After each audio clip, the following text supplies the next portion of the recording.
Salut tout le monde, j'espère que vous allez bien. Je vous retrouve dans une nouvelle vidéo Back to School. Ce n'est pas des DIY mais des conseils, des organisations. Et on va un peu se parler des trucs qu'on hésite un peu avant la rentrée. Sac à dos, sac à main, comment s'organiser, cahier classeur, ce qu'il faut avoir dans la trousse en seconde parce qu'on hésite souvent. Il n'y a pas de liste au lycée à part si votre lycée est sympa. Mais en général il n'y a pas de liste, c'est à vous de choisir ce que vous voulez. Certains profs néanmoins vous donneront des indications bien précises, d'autres non. Et du coup moi je vais vous expliquer comment je vais faire. Je souhaite une bonne rentrée à tous ceux qui ne vont pas tarder à rentrer. Moi je suis déjà rentrée parce que comme vous le savez ou peut-être pas, à La Réunion en Dom-Tom on rentre avant la métropole. Merci la moto. Et tous ceux qui sont déjà rentrés, je vous invite à nous dire, à nous tous en commentaire si vous avez passé une bonne rentrée ou pas. Voilà. Et j'espère que cette vidéo vous plaira. Si jamais elle vous a aidé, dites-le nous en commentaire, mettez des pouces vers le haut et n'hésitez pas à nous faire des petits coucous en commentaire. Et sinon c'est parti. La première question à laquelle on va répondre et que moi je vais vous donner mon conseil, c'est sac à dos, sac à main pour le lycée. Je vous conseille d'attendre tout simplement votre première semaine de cours et de voir votre emploi du temps et par rapport à vos profs. Si vous avez un sac à dos ou si vous n'avez pas beaucoup de choses la semaine, c'est pas très lourd, prenez un sac à main si vous pensez que vous allez être à l'aise avec. Et si jamais vous voyez que vos journées sont bien remplies, que vous avez plein de choses dans votre sac à dos, enfin dans votre sac, prenez un sac à dos. Voilà, en tout cas moi j'ai gardé mon sac à dos. Voilà, donc j'avais pris en quatrième et je vous le conseille au collège de prendre un sac à dos Eastpak parce que ces sacs à dos là vont tenir vraiment très longtemps. Donc moi je l'avais acheté en cinquième parce que celui de sixième c'était pété. Et c'est rare en fait que les Eastpak se cassent, mais voilà, moi je l'avais cassé. Et j'ai décidé cette année de garder le même pour ne pas faire de pour ne pas gaspiller d'argent, à acheter un sac, faire des économies tout simplement. Et au final, en fait, j'ai vu le tuto de Mouna Onista sur Instagram. Mouna la chaîne, je sais pas, je vous montrerai le lien en barre d'infos. Sac à main façon Vanessa Bruno. Et donc voilà le petit sac à main, comment il est super bien. Moi je l'ai modifié grandement. J'ai modifié pas mal de choses sur le sac. Et franchement il me plaît énormément. Elle n'avait pas mis de fermeture éclair, moi j'en ai posé une. J'ai fait des anses assez grandes. Ce petit sac à main m'est revenu pour à peu près 8 €. Je voulais vous le présenter. Comme ça s'il y en a qui sont un peu bons en couture, je vous invite à le faire. Voilà. Et franchement, pourquoi ne pas avoir acheté un sac à main, bien évidemment, parce qu'en fait mon sac à main ne va me servir que 3 ou 4 fois par semaine, même pas. Parce qu'il faut savoir que j'ai des journées quand même pas mal remplies et assez lourdes et j'aime pas avoir un truc trop lourd sur un sac à main en fait, je sais pas, mais je suis toujours habituée à un sac à dos. Donc je me suis fait mon petit sac à main, je teste cette année et l'année prochaine je n'achèterai pas non plus de sac. Voilà, parce que mon Eastpak va tenir encore et je vais encore faire des économies et voilà, c'est tout, voilà. Ensuite on va parler de ce qu'il faut selon moi mettre tout le temps dans son sac parce qu'il y a des choses à avoir vraiment tout le temps sur soi. La première chose que je vous conseille d'avoir toujours sur vous, c'est une petite pochette. Donc la mienne elle vient de chez Action. Si vous n'avez pas vu mon haul Action, je vous invite à aller le voir, je vous mettrai le lien ici.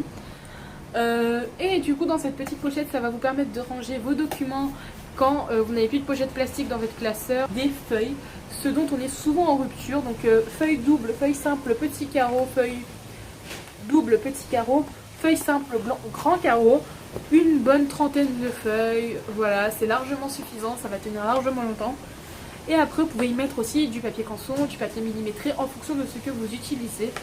Et voilà, et du coup votre pochette vous sert à avoir des feuilles sur vous et à ranger vos documents quand il y en a qui vont traîner. Comme le petit sac, je me suis fait ma trousse moi-même en couture, je suis vraiment fanat de couture en ce moment. Et du coup j'ai voulu me faire une trousse assez large en fait parce que je trouve que les trousses sont toujours trop petites. Et quand vous voulez chercher genre un crayon papier, vous retrouvez avec toute votre trousse sur votre table pour trouver votre petit crayon papier. Là avec ma trousse hyper large, déjà elle s'aplatit dans le sac, donc elle prend pas beaucoup de place. Mais aussi pour chercher mes affaires, c'est beaucoup plus pratique. On va faire vite fait un débrief de la trousse pour savoir ce qu'il faut mettre dedans, à avoir tout le temps sur soi. Donc les surligneurs, tout d'abord je vous conseille d'avoir une large gamme de surligneurs, large couleur de surligneurs. Parce que les profs demandent beaucoup plus qu'au collège de surligner des choses. En fait, comme je racontais trop ma life, j'ai décidé d'enlever le son et de vous parler en doublage et j'ai pu du coup accélérer la vidéo. Donc au niveau des surligneurs, j'ai pris ceux de chez Bic. En fait, faites pas attention à ma bouche quand je parle parce que c'est pas du tout la même chose. J'ai pris ceux de chez Bic qui coûtent quand même assez cher mais qui tiennent vraiment toute l'année. Il y a un ciseau, un rouleau de scotch, un blanco pardon. En fait je me suis dit en fait je vais juste vous montrer vite fait et c'est pour ça que j'ai mis en accéléré parce que c'est quasiment votre trousse de troisième. Donc Critérium, crayon papier, gomme. Donc moi j'ai pris celle de chez Maped qui est un peu comme un cutter et c'est super pratique, ça évite que ma gomme soit sale. J'ai pris une petite règle pliable de chez Maped parce que du coup je la mets tout le temps dans ma trousse et voilà, j'ai toujours ma règle sur moi. Je n'ai jamais eu de grande règle dans mon sac, je les trouve jamais en fait. Ensuite pour tailler les crayons de couleur, crayon papier, bah, comme d'hab, classique taille crayon. N'hésitez vraiment pas à prendre exemple sur votre trousse de troisième parce que c'est quasiment la même chose. Je voulais juste vous montrer vite fait parce que je trouvais ça important dans une vidéo back to school, mais bon, voilà quoi, on va pas se mentir, la trousse c'est simple, c'est basique, c'est classique.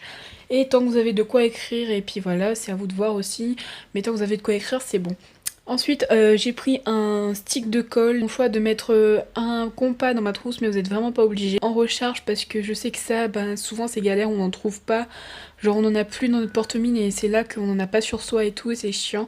Du coup, je mets le réservoir dans ma trousse et voilà, c'est fini, c'est casé. Et pour les stylos, j'ai pris les Bic Atlantis cette année, donc j'ai pris le rouge, le bleu, le noir. Je me suis pris des stylos bouteilles, j'adore ces stylos, mais trop. C'est trop ma life et en fait, j'ai kiffé. Et du coup, je les ai pris en noir et en rouge. J'ai pas pris les autres couleurs parce que j'écris pas trop avec le vert, donc ça m'aurait servi à rien. Et le bleu, je sais pas, j'ai pas pris, ça coûtait un peu trop cher, du coup j'ai pris que rouge et noir. Et c'est tout pour la trousse.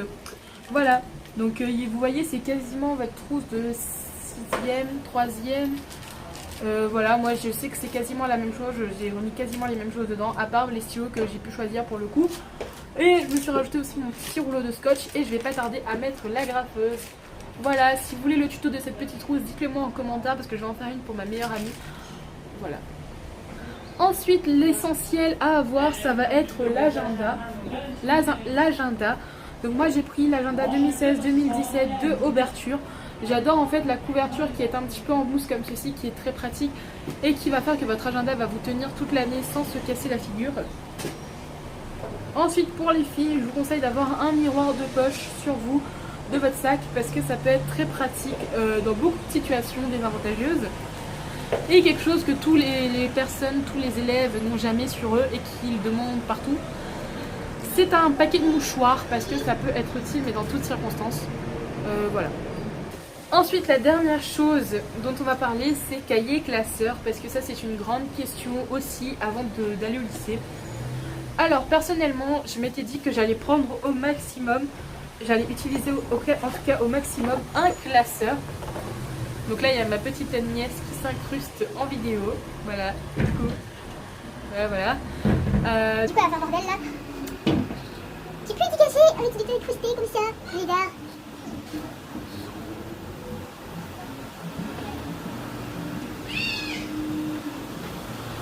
Je m'étais dit que j'allais prendre au maximum mon classeur. C'est un classeur de chez Action, encore une fois je vous invite à aller voir le haul si vous ne l'avez pas vu, ça peut vachement vous aider pour faire vos fournitures de rentrée scolaire. Et dedans j'ai fait un peu comme un trieur, donc je n'aime pas le système des trieurs, je trouve pas ça pratique. Je préfère avoir un classeur avec mes intercalaires, je trouve ça bien mieux.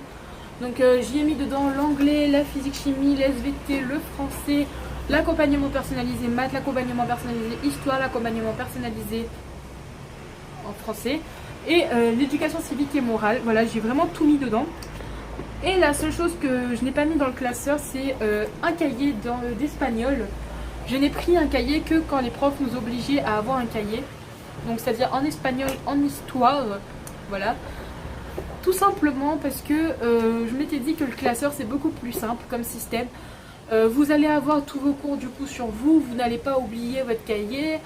Et puis un classeur c'est pas forcément très lourd comparé à un cahier. Moi j'ai l'impression que si mon cahier, pour l'instant en tout cas mon cahier et mon classeur font le même poids. Pourtant le cahier est quasiment vierge et dans le classeur il y a tout. Donc voilà, quand j'ai pas espagnol, on va dire que dans mon sac tout ce que j'ai c'est mon classeur parce qu'il y a espagnol, anglais et tout ce qu'il faut dedans. Et j'ai les quelques livres qu'on demande. Et c'est vachement plus avantageux en fin de compte d'avoir un classeur ou un trieur. Je préfère le système des classeurs, je vous le dis, parce que vous pouvez mettre dedans, vu que vous avez des anneaux, c'est beaucoup plus sûr parce que les trieurs, les feuilles ont tendance à un peu s'envoler. Vous mettez tout simplement quelques petites feuilles transparentes. À la fin de votre classeur, comme dans votre pochette, ayez quelques réserves de feuilles. Donc moi j'ai des feuilles grands carreaux et des feuilles doubles. Et après j'ai toujours ma pochette sur moi, donc je ne risque pas normalement d'être en rupture de feuilles. À part cas contraire. Voilà. En tout cas, j'espère que cette vidéo vous aura plu et j'espère que du coup vous allez suivre mon conseil pour votre sac. Si vous hésitez entre sac à dos et sac à main, n'oubliez pas, attendez la rentrée. J'espère que je vous aurai aidé aussi sur la question cahier classeur. Encore une fois, je le répète, mais franchement, je trouve ça hyper important. Prenez vraiment ce que vous êtes à l'aise pour travailler avec. Moi, j'étais bien à l'aise avec un classeur parce qu'au collège, en 3e, on avait utilisé pas mal le classeur comme support.